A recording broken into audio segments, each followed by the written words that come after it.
This concludes our class and also concludes the time of our class. Very quickly going through the 3 key actions. In fact, there were 4. So 4 key actions for this class. Number 1, don't show off when spending in the way of Allah subhanahu wa ta'ala, because as whenever we will start to do something good, shaitan will try to become our companion and try to waste away the good deed. So when you are doing a good thing or when you are spending in the way of Allah, try to hide it in order to also protect the ego of the person whom you're trying to help. And we should only do it to please Allah subhanahu wa ta'ala, not to show off. Shaitan wants it to show off. Yes, he would say, yes, you have given this thing to the person. Now you have already given them. Maybe you should try to let other people know so that they praise you as well and they get to know how good a person you are. So these are the things that shaitan tries to become our companion in that good deed in order to waste it away.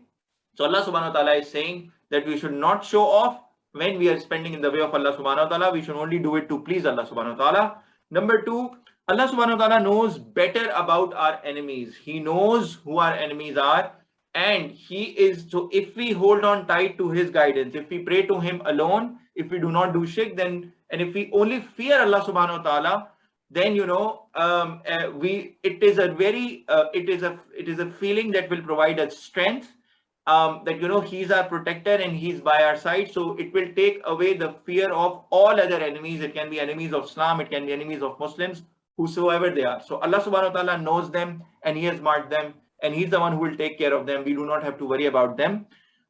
We have to only fear Allah subhanahu wa ta'ala as he's our only protector. The third point we learned is we cannot lie or make random stuff about Allah subhanahu wa ta'ala. We have to verify. We have to check what are his attributes that are in the Quran and how they were explained by the Holy Prophet Muhammad sallallahu alaihi wasallam in his Hadith, so that we do not create stuff. And these days we learned that there are so many sources of information on the internet. You get this and that and forwarded message and all of that. We should verify before passing them on. And from our side as well, we should not try to associate anything that is not in line with what we are reading in this guidance of the Holy Quran. And finally, Allah subhanahu wa ta'ala doesn't wrong anyone even equal to an atom, even to a weight of an atom. Allah subhanahu wa ta'ala provides absolute justice to everyone. We should never say or even think negative about the justice of Allah subhanahu wa ta'ala. Even if something is not making sense, try to get more knowledge. Try to ask people of knowledge. Try to refer to the Holy Quran. Try to refer to the Sahih Hadith of the Holy Prophet Muhammad sallallahu alaihi wasallam.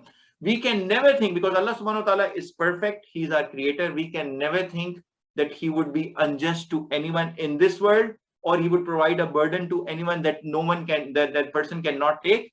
So definitely burdens come, tough times come, but they are to train us and to test us for our patience. But we should never think that Allah subhanahu wa ta'ala is being unjust, or we should never say or think anything negative about Allah subhanahu wa ta'ala. This is the end of our lesson today.